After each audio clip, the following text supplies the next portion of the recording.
Eu sei que muita gente aqui certamente sabe que dia 22 é um dia dedicado a uma pessoa, a uma figura, a uma santa que eu não só admiro, como tenho uma ligação absurda.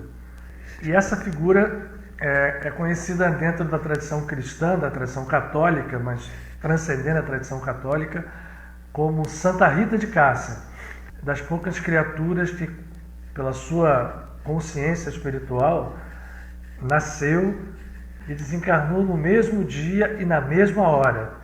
Isso é um registro histórico. Ela desencarnou com mais de 70 anos e foi no mesmo dia e na mesma hora, às 18 horas. Eu cresci sob o olhar de Rita de Cássia, que é minha avó, né, que vocês sabem que a gente está aqui num local que para mim é sagrado, onde a minha avó, quando morou aqui na casa da minha mãe, trabalhou por muitos anos. E sob o olhar, na época da minha avó, eu pequeno, sob o olhar de Rita de Cássia, que era muito querida da minha avó. Quando eu cheguei no lar de Frei Luiz, eu encontrei o Rocha Lima, devoto da sua madrinha espiritual, assim também como o Gilberto Arruda, né? E a minha primeira participação, vou antecipando aqui, enquanto as pessoas estão chegando, depois eu reconto isso lá no fim, numa sessão de materialização. Na verdade não foi nem a primeira, foi a segunda, mas a que me marcou mesmo. Eu tive a felicidade de vê-la materializada. Imagina isso, gente, né? Para quem não sabe o que é materialização, não é você ver o espírito com uma visão mediúnica, uma visão de sensibilidade extrafísica, um sentido não físico. É ver com esses olhos mesmo da gente a tocar. Rita de Cássia se materializou e foi uma sessão que jamais eu esqueci, marcou a minha vida lá no Frei Luiz e depois. Então eu gostaria muito que a gente hoje também nos conectássemos com essa vibração, com ela, com a sua presença, que é um ser cósmico. Todos os santos são seres cósmicos, né? Independente da origem, de onde vem o influxo que faz com que a sua santidade apareça, qual foi a corrente espiritual, qual foi a religião desse santo. Como diz Paramahansa Yogananda, que também é um santo, há santos em todas as religiões e há santos sem religião. Rita nasce num contexto histórico muito próprio. Era uma Itália medieval, né, num momento agudo, onde a Igreja Católica estava lá, no momento em que estava metida na política até o fim do seu cabelo, né? O Papa era um ser político e onde ela viveu havia uma briga entre os partidários da Igreja e aqueles partidários da República. Cássia, ou Cássia, é uma cidade que está na Úmbria, na região montanhosa da Itália, no meio da montanha, enfiada lá no meio de passos montanhosos, mas ainda muito ligada à cidade de Florença, né? A briga entre guelfos e gibelinos, que eram os partidos da igreja e não da igreja, é que comandava aquilo. E ela nasceu numa família de camponeses, mas não eram tão pobres não. Seu pai ele tinha uma função até de contador da cidade. E Rita cresce desde criança com uma sensibilidade absurda. Aí são descritos que seu nascimento foi previsto por um anjo que apareceu para sua mãe e disse que viria uma luz para iluminar, né? Tem um episódio quando ela era bebê, que os pais estavam no campo com ela numa cesta e viram várias abelhas em volta dela e aí ficaram preocupados e as abelhas estavam ali sem pegar ela, nenhuma delas estava picando, né? E existem abelhas sem ferrão em Cássia, que até hoje existem lá no mosteiro. Rita teve sempre uma sensibilidade desde criança. Ela, na verdade, não nasceu na cidade de Cássia. Ela nasceu num vilarejo que está a 6 quilômetros de Cássia, chamado Rocca Porena.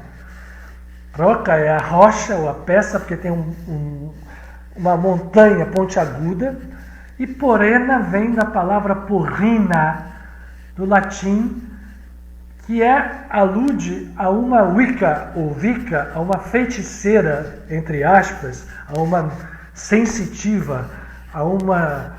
Como é que a gente pode chamar? Uma bruxa, no bom sentido, que vivia numa caverna que até hoje está lá, que é atrás da casa natal de Rita. E isso era conhecido desde a época dos romanos.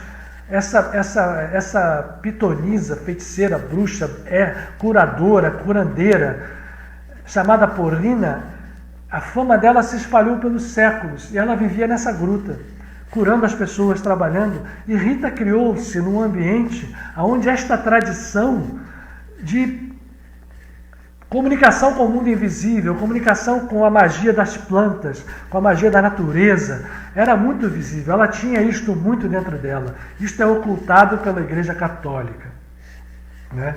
É ocultado pela Igreja Católica. E ela criou-se ali. Só que era católica também, porque tudo era igreja naquele momento. Ela casou-se com um Paulo, né, Mantini, que era um partidário, né, dos republicanos era do lado dos padres, né, do Papa, e teve casada com ele, e ele foi morto numa emboscada dessas de guerra. E Rita foi uma mulher que teve 2 filhos. Esse o marido dela é assassinado, e depois os 2 filhos morrem, os 2 por uma febre, por alguma infecção.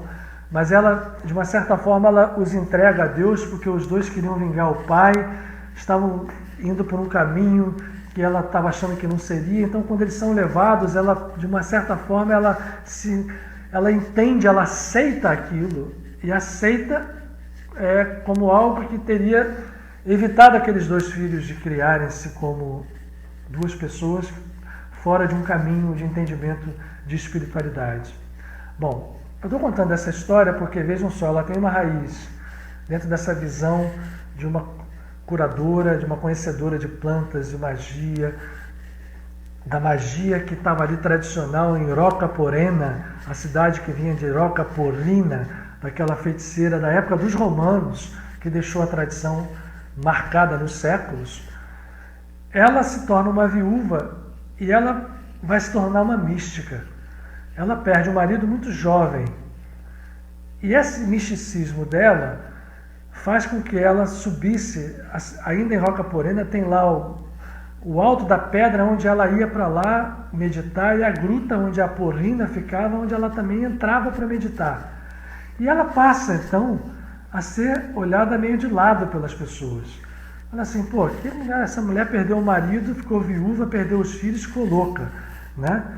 Porque anda por aí. E havia uma briga na cidade entre 2 famílias que controlavam a cidade. E ela fez um voto pessoal de querer fazer a pacificação dessas 2 famílias. Uma das famílias era a família de onde vinha o falecido marido dela, Paulo Mantini.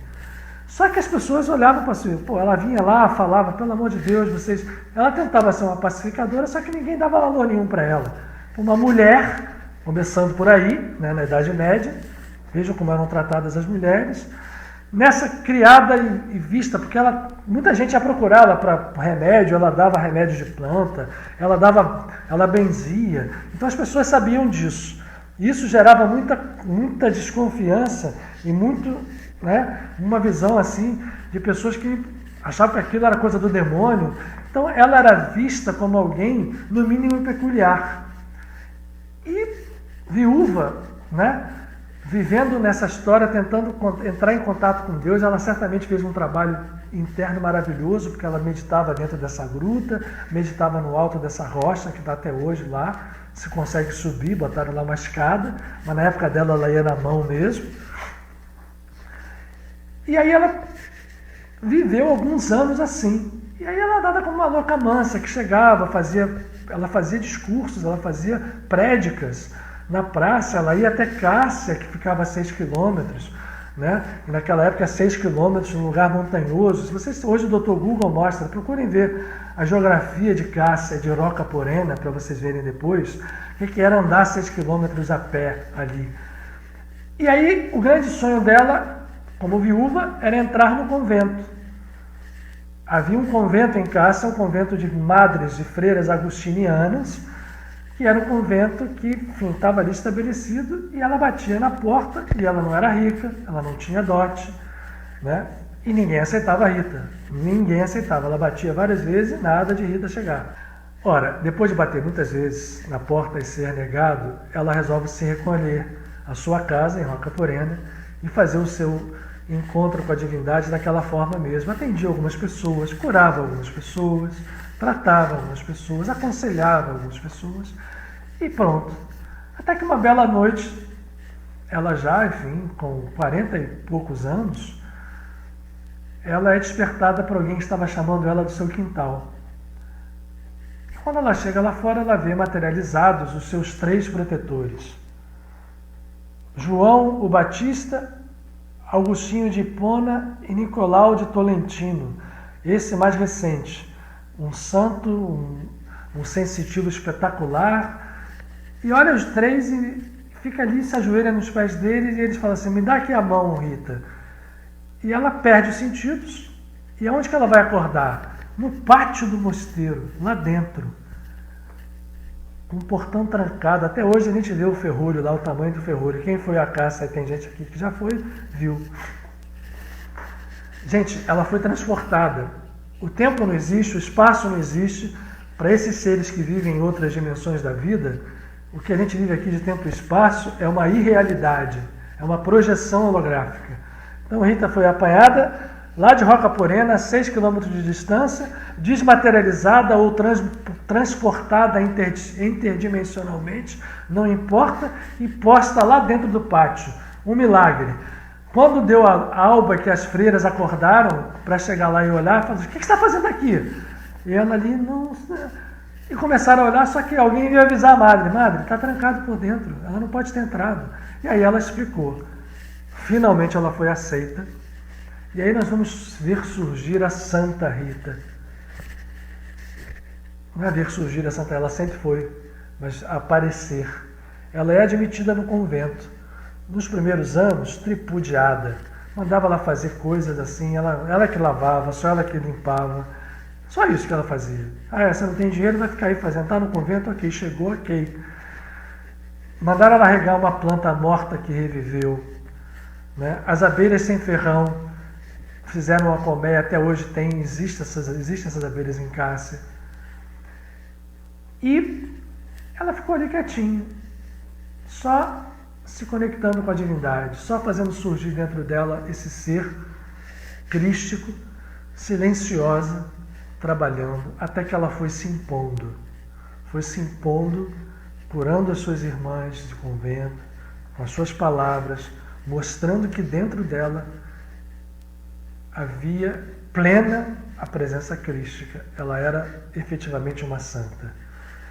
E aí, gente, ela vai desencarnar com 76 anos de idade, se eu não me engano.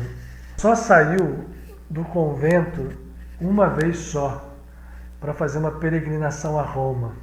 Ela recebe, num momento de meditação, aquilo que a gente chama da chaga na testa, que como se tivesse, ela foi ver uma imagem, um espinho de figura, ela montou ali uma chaga.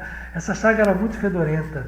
As freiras, eu acho que isso, ela purgava com aquele fedor a vibração negativa de todo mundo que estava ali. Dela também, provavelmente, mas daquelas pessoas todas e de talvez de muita gente fora do processo.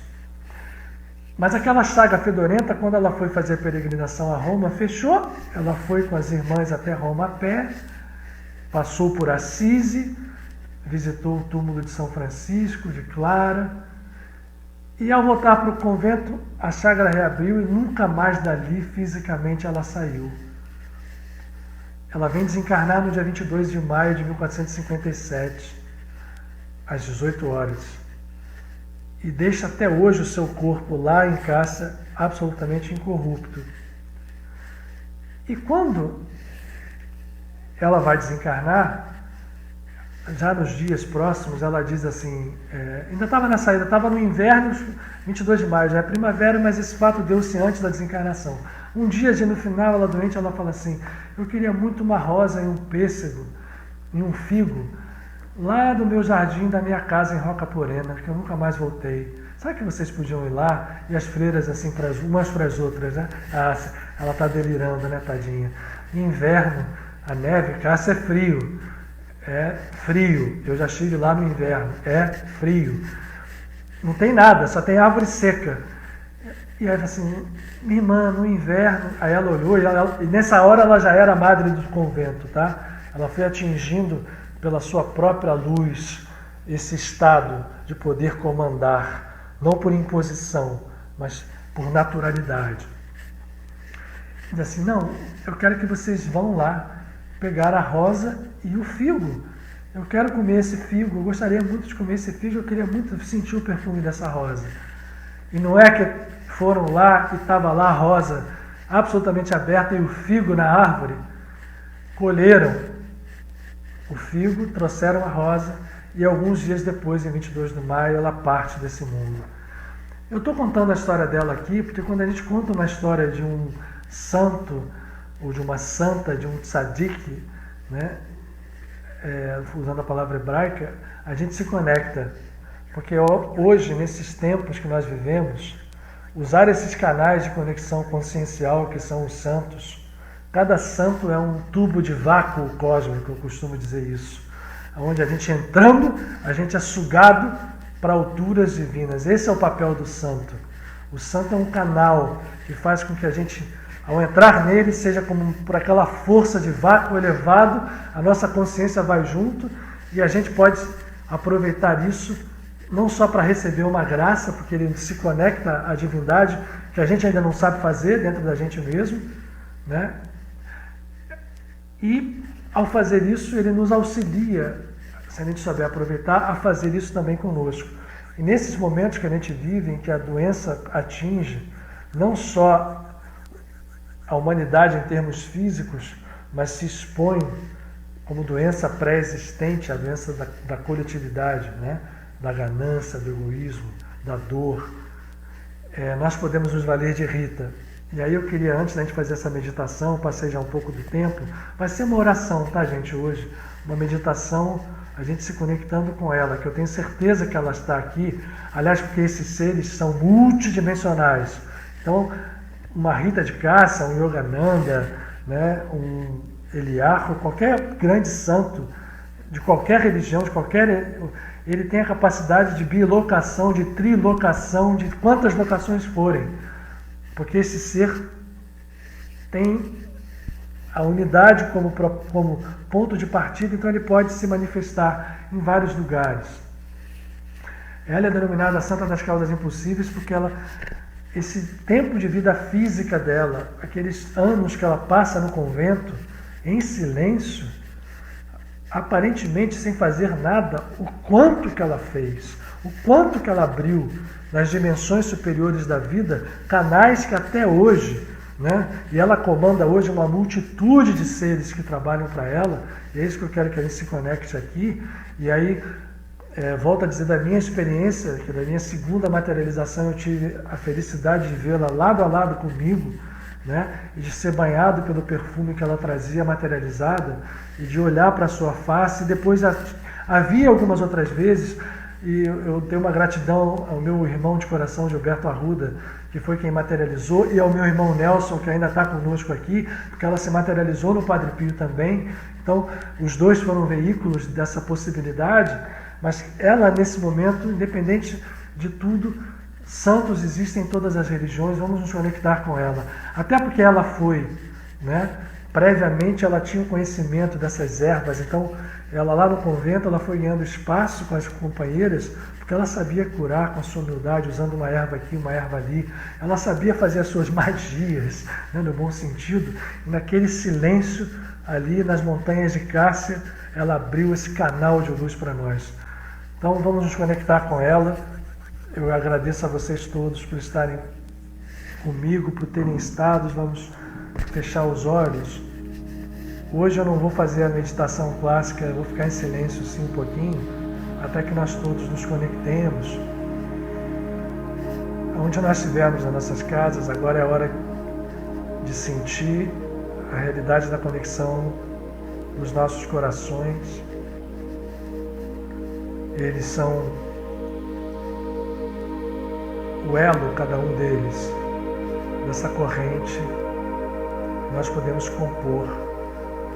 É uma corrente de onde parte de cada elo uma vibração que caracteriza cada um de nós, nos individualiza, o amor que nós podemos movimentar, mas ao mesmo tempo nos unifica.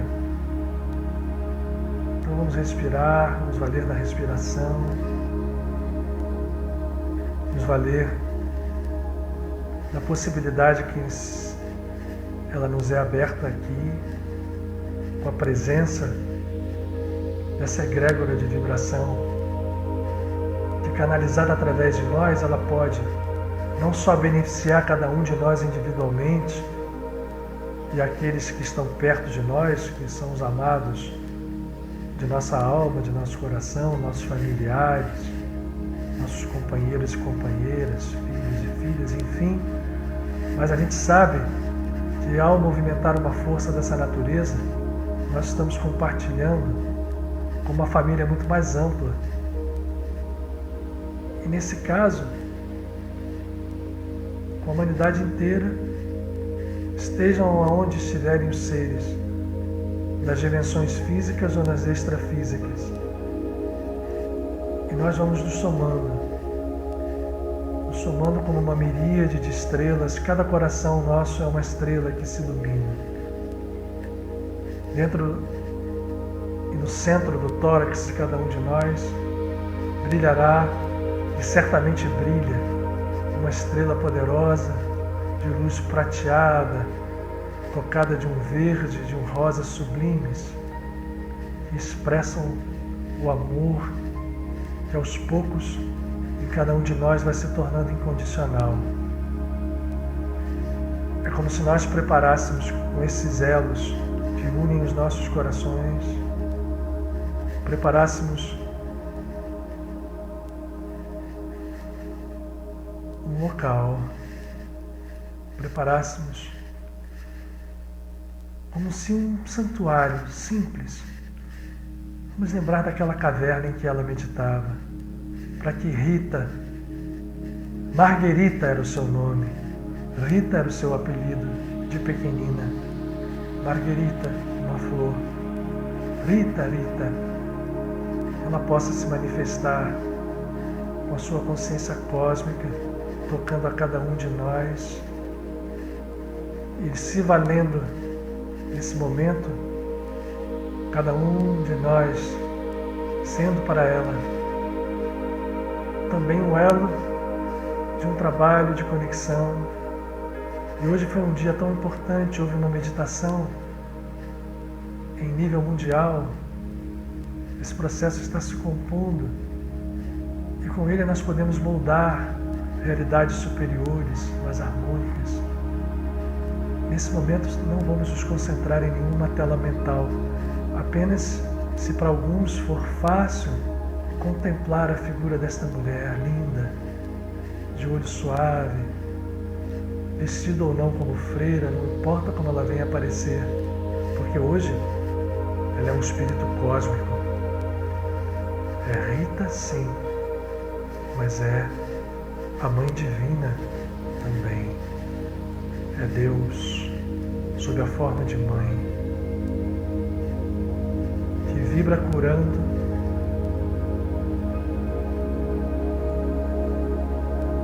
nas teias dessa rede de amor infinito. Uma teia sublime, trançada por esse amor maternal, que nos cobre a todos, que nos une a todos, que nos cura a todos. E nós todos nos transformamos nessa flor. Ela regou uma flor morta, completamente morta, dado como deboche, como castigo pelas suas companheiras que ainda não sabiam quem ela era, não sabiam quem estava ali. E essa flor renasceu. Então, uma outra imagem que pode aparecer para nós é de uma flor seca, de um galho seco, ganhando vida novamente. Somos nós. São os nossos sonhos, são os nossos desejos mais profundos, mais puros. É a nossa visão, é a percepção que temos que a vida é um permanente renascer, que agora mesmo nesse momento de desafio, de dor, conectados como nós estamos uns com os outros, conectados a esse Espírito, que é a expressão da Mãe Divina, que ganhou o apelido carinhoso de Rita. Rita, nós, nesta conexão, podemos perceber a plenitude e a possibilidade infinita, mesmo nesses momentos, de expressarmos luz, cura, harmonia, paz e vida. Agora eu vou ficar em silêncio um pouquinho, gente, para cada um fazer a sua oração pessoal.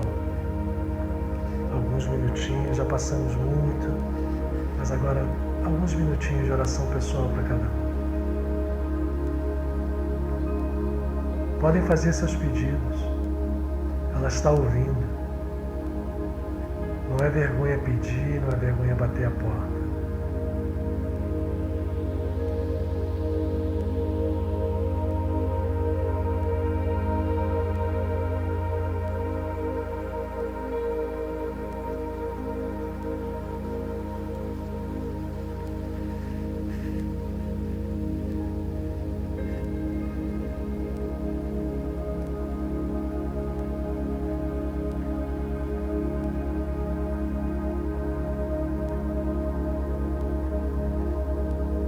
Ela está ouvindo com o coração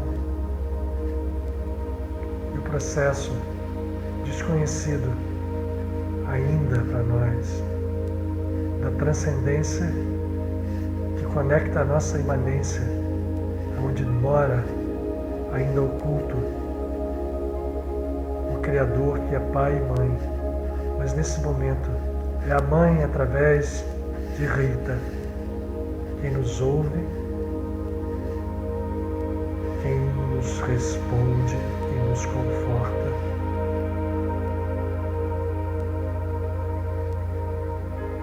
Vibra também para Mahasi Yogananda também, com muita intensidade. Vamos partilhar com todos aqueles que necessitam, que nós estamos recebendo aqui.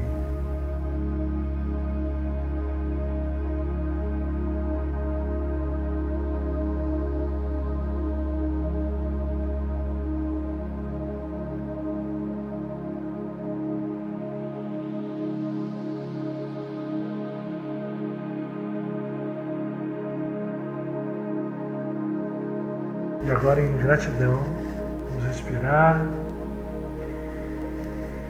Cada um fez certamente a sua oração pessoal.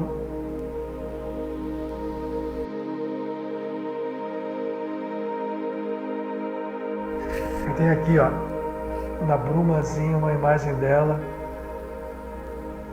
que foi feita pela Suade, que nos deu de presente. E que essa presença dela permaneça ainda muito conosco, se espraiando aonde seja necessário, com a força dessa luz. E eu quero agradecer muito a vocês. Essa história de não fazer imagem, né? Não façam imagem, não é isso não. Não fazer imagem é, olhando aquela primeira pergunta, né? É o sentido profundo disso, é não criar falsas imagens de Deus. Não uma imagem dessa que pode ser um instrumento, né, de conexão. Não fazer imagens é outra coisa. Vamos aproveitar essas vibrações, gente, para poder construir o que a gente precisa construir de novo, tá? Gratidão, coração junto, muito mesmo, de todos vocês. Que a paz seja.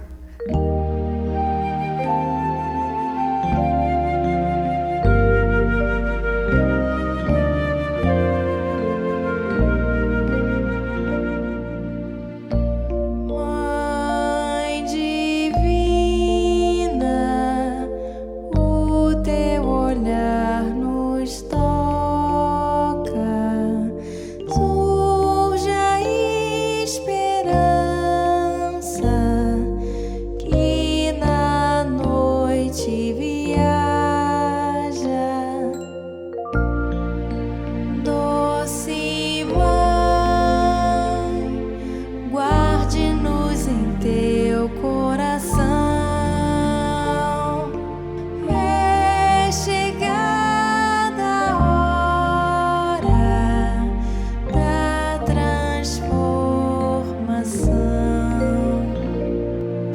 ajude a passar pelos maus ventos